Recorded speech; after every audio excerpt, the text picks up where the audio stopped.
আজকে বন্ধুদের জন্য একটা প্রাকৃতিক ঔষধের কথা বলবো, যে ওষুধটি হাজার হাজার বছর ধরে কিন্তু মানুষ ব্যবহার করছে। এই জিনিসটি সম্বন্ধে আপনাদের বলবো, আমি দেখাচ্ছি।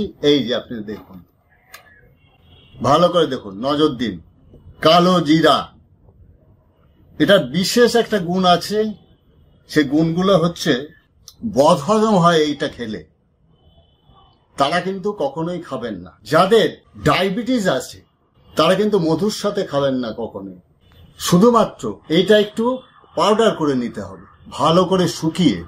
যদি আপনি পাউডার করে রাখেন, প্রথমে হচ্ছে শুকনোটা কিভাবে করবেন, আপনি টনটনে রোদের ভিতর ফেলে রাখতে পারেন, তাহলে কিন্তু এটা শুকনা হয়ে যাবে। তারপরে তো যদি মনে করেন যে আপনার ফ্রাই প্যান থাকে, এটা কিন্তু এমনি ভেজে নেবে হালকা আছে, আঁচ যেন বেশি না হয়। বেশি হলে কিন্তু এটাকে পুড়িয়ে কালো, এমনিতেই কালো, তবে আরো কালো হয়ে গেলে সবার নষ্ট হয়ে যাবে। সেই দিক থেকে আপনাদের সচেতন হতে হবে। এটা কতটুকু খেতে হবে ডায়াবেটিসের রোগী? খুব বেশি হলে চা চামচের 1 চামচ। আর এই রসুন, এই কিন্তু বহু রকম গুণ আছে। এই রসুনের কোয়া 2টা, এটা ছুলে নিয়ে 2টা কোয়া সকালবেলা প্রত্যেকটা দিন খালি পেটে খাবেন। দেখবেন ডায়াবেটিসের রোগী সুগার তো বাড়বেই না, এবং রোগ প্রতিরোধ ক্ষমতা কিন্তু বৃদ্ধি পাবে। দ্বিতীয়ত, যাদের ব্লাড প্রেশার অর্থাৎ উচ্চ রক্তচাপ, এদেরও কিন্তু ওই একই কথা, এমটি স্টমাকে সকালবেলা হালকা 2টা কোয়া রসুন ভালো করে চিবিয়ে নেবেন। অনেকের হয় কি, রসুন চিবালে পরে মুখ দিয়ে দুর্গন্ধ হয়। তারা কি করবেন, এই রসুনের কোয়া 2-3টে নিয়ে নেবেন। 2-3টে নিয়ে ভালো করে থেতো করে রস যেটা হলো, এই আপনার কালো জিরার পাউডার 1 চামচ নিয়ে ওর সাথে মিশিয়ে নেবেন। ডায়াবেটিসের রোগী নয়, শুধুমাত্র ব্লাড প্রেশারের রোগী যদি ভালো মধু থাকে, 1 চামচ মধুর সাথে ওইটা 1 চামচ ভালো করে মিশিয়ে নিয়ে ওটা খাবেন। খাওয়ার পরে হালকা গরম পানি, 1 কাপ পরিমাণ গরম পানি খেয়ে নিলেন। তাহলে হলো কি, ওইটা পেটের ভিতর যাওয়ার পরে যাতে সমস্ত রক্তধারার সাথে মিশ্রণটা মিশে যায়, এটা কিন্তু খুবই উপকার। তাহলে হাই ব্লাড প্রেশার গেল, ডায়াবেটিস গেল। এবার হচ্ছে বাতের ব্যথার রোগী যারা, তাদেরও কিন্তু একই নিয়ম। যারা বাতে বহুদিন কষ্ট পাচ্ছেন, ব্যথা কিছুতেই কমছে না, এই কালো জিরা কিন্তু খুবই উপকারী তাদের ক্ষেত্রে। তারাও রসুন সহকারে খাবেন। হাই কোলেস্টেরল যাদের থাকে তাদের কিন্তু এই রসুন আর কালো জিরা খুবই ভালো কাজ করে। যারা হার্টের রোগী তারাও খেতে হবে। হার্টের রোগী সাধারণত কোলেস্টেরল হাই হয়ে গেলে দেখা যায় যে চর্বিযুক্ত খাদ্য বা তৈলাক্ত খাদ্য খাওয়ার ফলে চর্বি জমাট বেঁধেছে, অর্থাৎ কোলেস্টেরল, এটা কিন্তু মুক্ত করে কালো জিরা এবং রসুন। উপায়গুলো দিচ্ছি। আরেকটা জিনিস বলবো, বাচ্চাদের কিন্তু এর সময় শ্বাসকষ্ট হয়, কিন্তু তার কারণ শ্বাসকষ্ট হওয়ার পিছনে কারণ আছে। কারণটা হচ্ছে ওরা যে খাদ্যগুলো বর্তমানে খাচ্ছে, আধুনিক সভ্যতার জগতে যারা খাচ্ছে, না জেনে না বুঝে কিন্তু এরা অনেক কিছু খাচ্ছে। হয়তো পিৎজা খাচ্ছে, বার্গার খাচ্ছে। এই খাওয়ার ফলে কিন্তু পেটের ভিতরে গ্যাস সৃষ্টি হচ্ছে। গ্যাস সৃষ্টি হওয়ার পরে পেটের ভিতরে মলদ্বার দিয়ে মল বেরোচ্ছে না, ঊর্ধ্বমুখী বায়ুর চাপ, এই বায়ুর চাপের ফলে হয় কি, বুকের ভিতরে শ্বাসকষ্ট হয়, কফটা বুকে জমা হয়, তলা দিয়ে বেরোয় না, অর্থাৎ মল নিষ্কাশন তলা দিয়ে না হলেও 24 ঘন্টার ভিতরে তার যে কোনো ব্যক্তির রোগ হয় কিন্তু। অর্থাৎ পেটটা ডাস্টবিনের ভিতরে চলে যায়, পেটের ভিতর নানা রকম গ্যাস হয়, গ্যাসের ফলে ঊর্ধ্বমুখী চাপ হয়, তাতে মাথা ব্যথা হয় ভীষণ ভাবে। বাচ্চাদের বুকে কফ জমায়, গলার ভিতর টনসিল হয়, মামস হয়, নানান রকম উপসর্গ কিন্তু দেখা হয়, গলা ব্যথা হয়। করা যায় বাচ্চাদের হালকা গরম সেক, রসুন সহযোগে তেলের সাথে রসুনের রসটা 2-10 ফোঁটা মিশ্রণ করে বুকে মালিশ করে দেবেন। দেখবেন কফ যেটা থাকবে বুকের থেকে উঠে যাবে কিন্তু, এবং রোগ প্রতিরোধ ক্ষমতা বৃদ্ধি পাবে। এইটা যদি বাচ্চাদের হালকা গরম পানিতে মিশিয়ে খাওয়ানো যায়, এই কালো জিরার পাউডারটা মিশিয়ে নিতে হবে, হয়তো উষ্ণ উষ্ণ অবস্থায় ওটা মিশানোর পরে একটু সেকে নিতে হবে।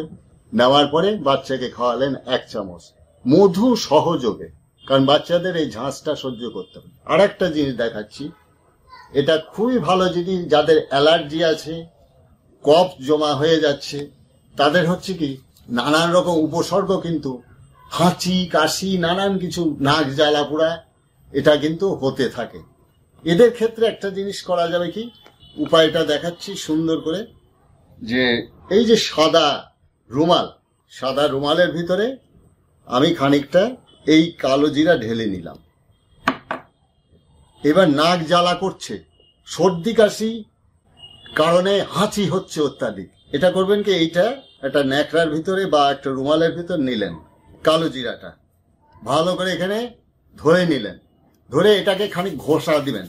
ঘষা দেওয়ার পরে এটা একটা গরম ভাব হবে। এবার নাকে টানুন, কয়েকবার টানুন, দেখবেন যে আপনার যে নাকে পানি পড়ছে বা জল পড়ছে, ঝরঝর করে হাসি কাশি হচ্ছে, এটা কিন্তু চলে যাবে। এটা কিন্তু ঘরোয়া একটা উপায়। নাকে টানবেন, ঘন ঘন নাকে টানবেন, দেখবেন নাক যাদের বন্ধ আছে তাদের কিন্তু কোনো রকম ইনহেলার পোস্ট করতে হবে না বা কোনো ড্রপ দিতে হবে না। এই কালো জিরাতেই কিন্তু তার উপকার করবে। তাহলে এই যে কালো জিরা শত শত রোগের কিন্তু ঔষধ। প্রাকৃতিক উপায়ে শুধুমাত্র প্রয়োগটা কি করে খেতে হয় এটা আগে না জানলে অনেকের দেখা যায় পেটে বদহজম গ্যাস হচ্ছে।